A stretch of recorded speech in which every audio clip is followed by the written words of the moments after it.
Assalamualaikum warahmatullahi wabarakatuh. Perkenalkan, nama saya Muhammad Novandri Rekairwanto dari kelompok 8 pemrograman web kelas E. Di sini saya akan memperkenalkan anggota kelompok kami. Anggota kelompok kami yang pertama yaitu Muhammad Fahri Ardiansyah dengan NPM 2008 Anggota kedua yaitu Ikhwan Nudin Gifari dengan NPM 2008 Anggota ketiga yaitu Sabrina Laila Sari dengan NPM 2008 dan yang terakhir saya sendiri yaitu Muhammad Novandir Kairwanto dengan NPM 2008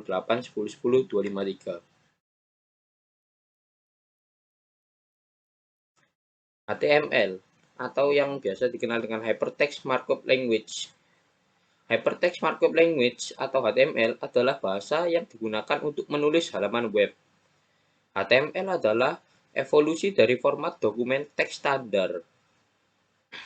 Standar Generalis Markup Language atau yang bisa disingkat dengan SGML.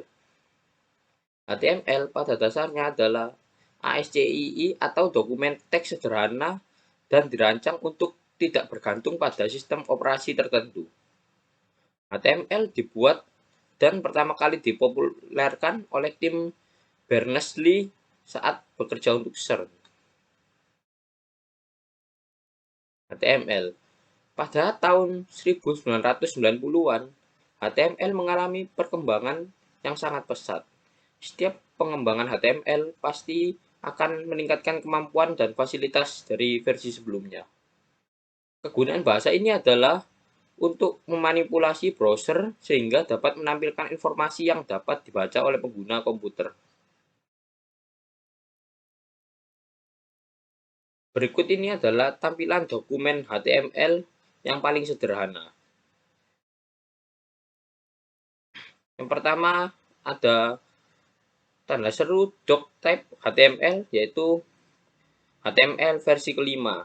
Lalu dalam kurung HTML head, lalu dalam kurung title untuk judul dari web sederhana, lalu head, body, dan setelah body ini akan biasanya diisi. Setiap dokumen HTML terdiri atas dalam kurung HTML slash HTML tutup kurung dalam kurung head tutup kurung kecil slash head atau title tutup kurung slash title dan body slash body tutup kurung. Di antara perintah title dengan title terdapat bagian judul dokumen untuk dokumen yang akan dibuat. Sebagai contoh belajar HTML. Antara HTML sampai dengan head disebut sebagai bagian pertama dan antara body sampai dengan HTML disebut bagian kedua atau bagian isi. HTML format teks. Materi elemen BR atau biasa dikenal dengan line break, elemen P atau dikenal dengan paragraf dan elemen H1, H2, H3, H4 sampai dengan H6 disebut header, elemen B untuk bold tulisan, elemen I untuk italic, elemen U untuk underline, elemen pre untuk preformat text, elemen center, elemen base font, dan elemen font, serta elemen HR atau horizontal rule. Elemen BR atau line break berfungsi untuk mengganti baris. Dan elemen BR ini tidak mempunyai tag penutup. Sintaksnya yaitu seperti ini. Kurung kecil BR tutup kurung. Elemen P atau paragraf. Elemen P berfungsi untuk ganti paragraf diikuti dengan baris kosong di awal dan di akhir paragraf. Tag penutup sifatnya opsional jika suatu paragraf diikuti oleh paragraf berikutnya. Jika tag diabaikan, maka paragraf itu tidak akan diikuti dengan baris kosong di akhir. Elemen B atau bold. Elemen B berfungsi untuk membuat tampilan teks bercetak tebal. Elemen H1 sampai H6 atau header berfungsi untuk membuat header dengan format 6 jenis ukuran huruf dan tercetak tebal. Nilai ukuran huruf terbesar adalah H1 dan yang terkecil adalah H6. Elemen I atau italic berfungsi untuk membuat tampilan teks bercetak miring. Berikut ini adalah sintaksnya. Elemen U atau underline. Elemen U berfungsi untuk membuat tampilan teks tercetak garis bawah atau underline. Berikut ini adalah sintaks dari elemen underline. Elemen pre atau pre-format teks. Elemen ini berfungsi untuk menampilkan teks seperti apa adanya. Dengan sintaks seperti ini. Lanjut. Elemen center berfungsi untuk menampilkan teks dengan posisi horizontal di tengah. Jadi teks akan dipindah ke tengah. Elemen base font berfungsi untuk mengubah ukuran font tampilan default browser web. Elemen font. Elemen font adalah untuk mengubah gaya, ukuran, dan warna font yang ditampilkan. Akan tetapi, biasanya elemen ini tidak digunakan. Karena untuk mendesain gaya biasanya tugas dari CSS. Apabila digunakan, berikut ini adalah sintaksnya. Lanjut ke elemen HR atau horizontal rule. Faktor HR memiliki efek membuat garis horizontal.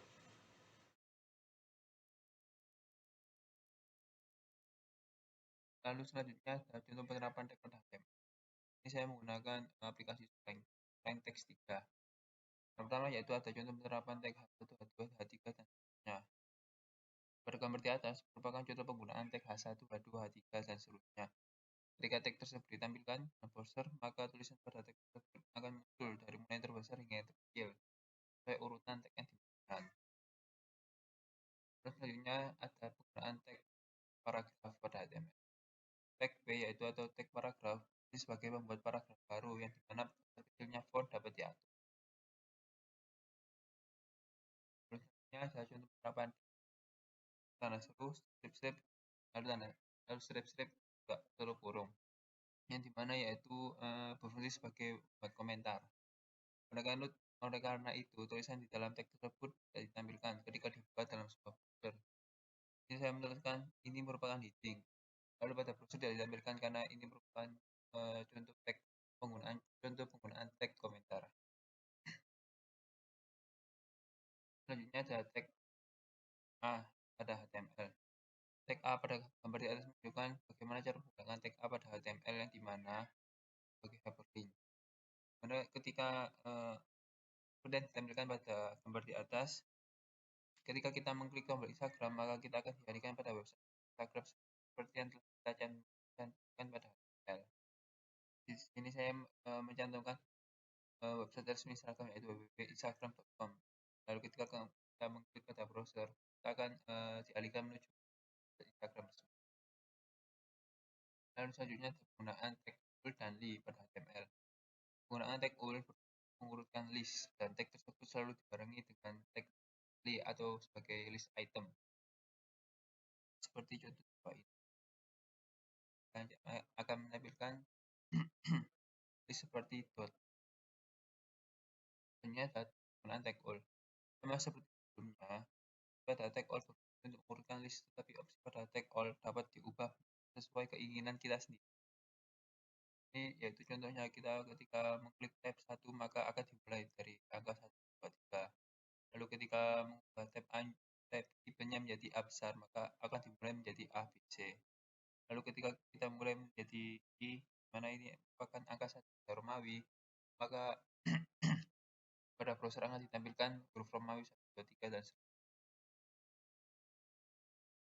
Lalu tag image pada HTML.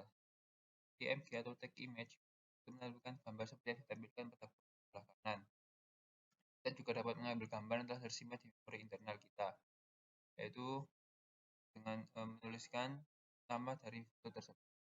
Atau ketika jika di dalam browser maka kita juga mengubahnya menjadi dalam.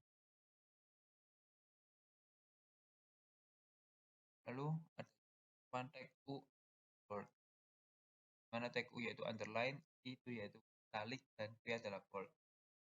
Seperti pada Word, kita dapat mengubah tampilan tulisan kita menjadi lebih tebal dengan menggunakan tag bold. Lalu ada tag I agar tampilan tulisan dapat bercetak miring.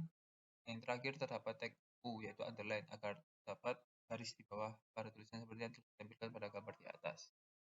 Ini contoh penggunaan italic, underline, dan setelah itu kita akan membahas HTML. Di antaranya adalah dapat menggunakan sintaks HTML dan XML. Lalu yang kedua adalah memiliki integrasi dengan web yang baik. Yang ketiga efisien dalam penulisan kode. Dan yang keempat yaitu doctype lebih sederhana. Jika kita membahas kelebihan, maka akan ada kekurangan. Caranya kekurangan itu yang utama yang diberikan HTML5 ini adalah versi ini hanya support untuk browser tertentu. Lalu ada Mozilla, Opera. Lalu yang kedua yaitu ada karena bahasa HTML5 ini masih dalam pengembangan. Di beberapa elemen yang ada bisa saja berubah sewaktu-waktu. Dan yang terakhir yaitu fitur keamanan yang ditawarkan HTML5 masih terbatas. CSS Cascading Style Sheet. CSS adalah singkatan dari Cascading Style Sheet. Ini adalah merupakan bahasa pengkodean yang memberikan tampilan dan tata letak situs web. Seiring dengan HTML, CSS adalah dasar untuk desain biasa dengan latar belakang putih sehingga tentunya tidak menarik dan terkesan datar atau monoton. Sejarah CSS. Sebelum pengembangan CSS pada tahun 1996 oleh World Wide Web Consortium atau W3C, halaman web sangat terbatas baik dalam bentuk maupun fungsinya. Browser awal menyajikan halaman sebagai hypertext, yakni teks biasa, gambar dan tautan ke halaman hypertext lainnya. Tidak ada tata letak sama sekali untuk ditampilkan, hanya paragraf yang berjalan melintasi halaman dalam satu kolom. Fungsi CSS. CSS atau Coding Style Sheet yang berfungsi untuk mengatur tampilan elemen yang tertulis dalam bahasa markup. Fungsi lain dari CSS yakni untuk memisahkan konten dari tampilan visual dalam sebuah website. Kelebihan menggunakan CSS yaitu 1. Memisahkan desain dengan konten halaman web. 2. Mengatur desain seefisien mungkin. 3. Jika kita ingin mengubah suatu tema halaman web, cukup modifikasi pada CSS saja. 4. Menghadirkan sesuatu yang tidak dapat dilakukan oleh HTML. 5. Lebih mudah di-download karena lebih ringan ukuran filenya. 6. Satu CSS dapat digunakan banyak halaman web. Kekurangan menggunakan CSS. 1. Tampilan pada browser berbeda-beda. 2. Terdapat browser yang tidak support CSS atau browser lama. 3. Harus tahu cara menggunakannya. 4. Dibutuhkan waktu lebih lama dalam membuatnya. 5. Bug atau error dalam CSS. Macam-macam CSS. 1. Inline Style Sheet. Inline Style Sheet adalah CSS dengan perintah pemrograman yang letaknya ada pada objek. Untuk menerapkan inline style sheet cukup dengan menambahkan teks style saja. 2. External style sheet. External style sheet terletak berbeda dengan laman yang akan diubah. Cara ini lebih praktis daripada inline style sheet karena bisa menghemat ruang dan bisa digunakan berulang-ulang untuk laman web yang berbeda. Tanda CSS tipe ini adalah tag link rel. Tag tersebut akan menghubungkan halaman coding pada external style sheet CSS yang terpisah. 3. Embedded style sheet. Embedded style sheet sama seperti inline style sheet, sama-sama berbeda pada satu laman coding. Biasanya CSS ini diapit oleh tag head atau head dan diawali dengan tag style. Embedded style sheet sering digunakan untuk mengatur laman web dengan tampilan yang unik. Menerapkan CSS ke elemen tertentu. Jika ada beberapa elemen di kode Anda menerapkan CSS seperti gambar di bawah akan mengubah semua elemen menjadi merah. Untuk mengubah lebar dan tinggi elemen, gunakan properti width atau lebar dan height atau tinggi. Unit kedua elemen ini dapat ditentukan dengan px.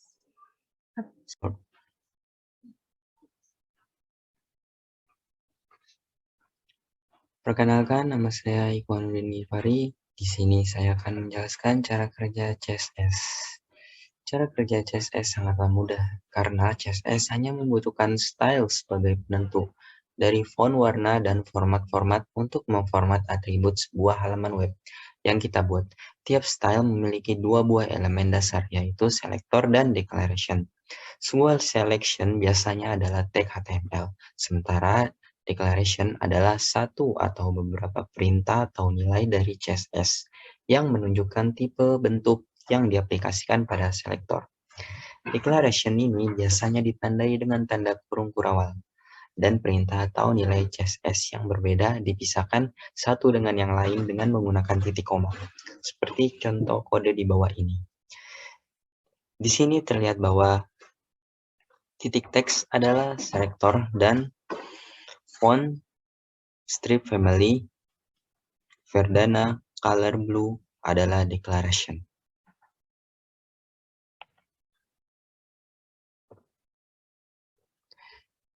Cara membuat file CSS. Buatlah file baru seperti ketika membuat indeks HTML dengan mengklik ikon file baru pada tab folder HTML, strip, lesson dalam sidebar.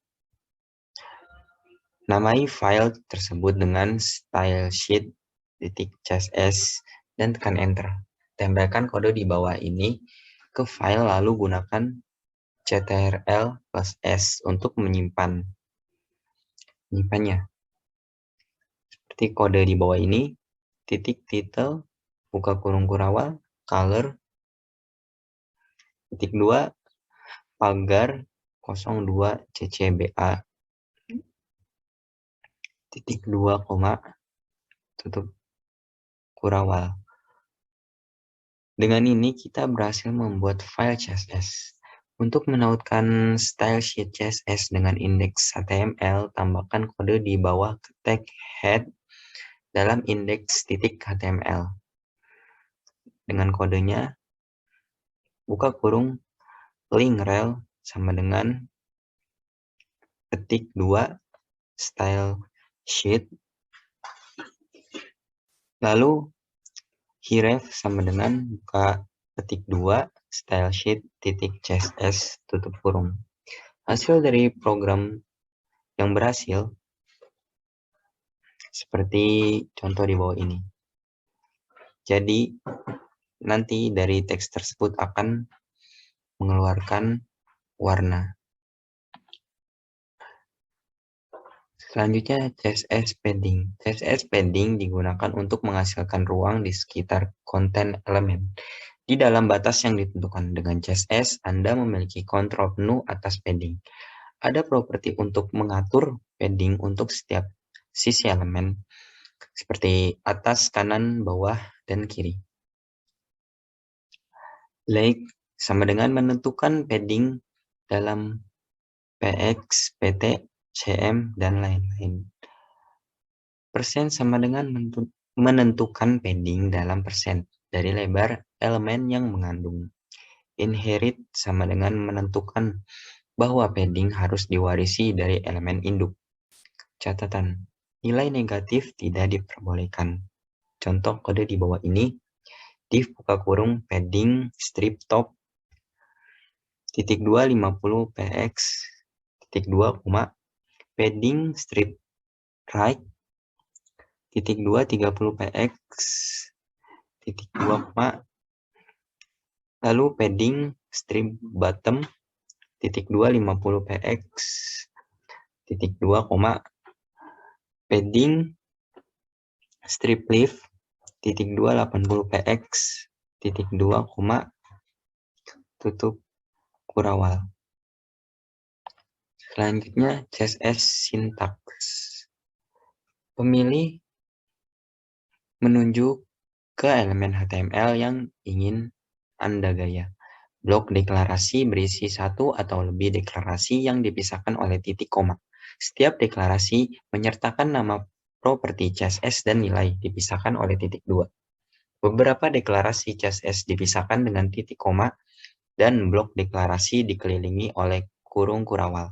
Contoh kode P buka kurung kurawal color titik 2 red titik 2 koma lalu teks strip alik titik 2 center titik 2 koma tutup kurawal. Dan seperti gambar di bawah ini, selektornya H1 declaration, propertinya color, blue, value, font, strip size, property 12px value-nya. Selanjutnya CSS warna. Pada CSS, warna ditentukan oleh nilai heksadesimal seperti color. Pagar FF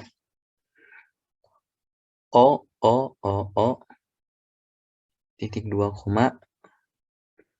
Anda tidak perlu menghafal nilai heksadesimal warna tersebut karena Anda dapat mencari secara online. Seperti contoh gambar kode di bawah ini dan hasilnya. Jadi color menentukan warna kemerah untuk H1-nya, untuk P-nya menentukan warna kebirunya. Dan hasilnya seperti ini. Untuk H1 ini adalah H1 dan untuk P ini adalah P dengan warna biru. Selanjutnya margin CSS. Properti margin CSS digunakan untuk membuat ruang di sekitar elemen di luar batas yang ditentukan dengan CSS. Anda memiliki kontrol penuh atas margin. Ada properti untuk mengatur margin untuk setiap sisi elemen seperti atas, kanan, bawah, dan kiri. Contoh kode di bawah ini, P buka kurung kurawal margin strip top titik 2 100 px titik 2 koma margin strip bottom titik 2 100 px titik 2 koma margin strip right titik 2 150 px titik 2 koma margin strip left titik 2 80 px titik 2 koma tutup kurawal. Selanjutnya komentar CSS. Pada komentar CSS sedikit berbeda dari HTML. Kita dapat menentukan komentar di file CSS, namun di CSS, komentar harus diapit oleh slice, bintang, spasi, bintang, slice, agar dapat bekerja dengan fungsi aslinya, seperti contoh di bawah ini. Jadi, apit komentar di CSS dengan awalan strip, bintang, lalu kita tuliskan saja komentar. Selanjutnya, jika kita sudah selesai menulis pada komentar, ditutup lagi dengan bintang slice. Selanjutnya, CSS font. Memilih font yang tepat memiliki dampak besar pada bagaimana pembaca mengalami situs web. Font yang tepat dapat menciptakan identitas yang kuat untuk merek Anda. Menggunakan font yang mudah dibaca adalah penting. Font menambah nilai pada teks Anda. Penting juga untuk memilih warna dan ukuran teks yang benar untuk font. Font memiliki bermacam-macam mulai dari family, web shape, fallback, size, dan lain-lain. Di sini saya mengambil contoh kode font family, antara lain seperti kode di bawah ini. Titik P1, buka kurung, font strip family, titik 2, petik, Times New Roman. Tutup, petik, koma, Times, koma, serif, titik 2, koma, tutup, kurawal. Dan untuk P2 dan P3-nya sama. Tetapi di sini fontnya memakai Arial, Helvetica, sans strip serif. Itu untuk P2-nya. Untuk P3-nya menggunakan buka petik Lucida Console, petik lagi Courier New, monospace. Jadi untuk P1, P2, P3 dalam teks nanti akan memiliki font yang berbeda-beda. Selanjutnya, ukuran font CSS. Ukuran font dapat ditetapkan dengan properti font size. Satuan umum untuk menentukan font strip size adalah px atau pixel. Seperti contoh kode di bawah ini, font size 10 px. Dan di sini kita jangan lupa untuk menggunakan px agar kode tersebut dapat dijalankan. Dan ini hasilnya. Jadi untuk H1, ini adalah H1 berwarna merah dengan ukuran 10 pixel. Dan yang P berwarna biru, ini adalah P dengan font 40 pixel, jadi agak lebih besar yang biru. Selanjutnya, warna latar belakang CSS. Properti background strip color memungkinkan Anda untuk mengubah warna latar belakang. Anda dapat menentukan warna latar belakang seperti menetapkan properti color. Selain itu, jika huruf yang sama memanjang seperti pagar DDD, ini dapat disingkat menjadi pagar DDD. Seperti contoh kode di bawah ini. Dan hasilnya juga seperti ini. Ini adalah H1 dengan berwarna abu-abu, dan ini adalah P dengan berwarna kuning.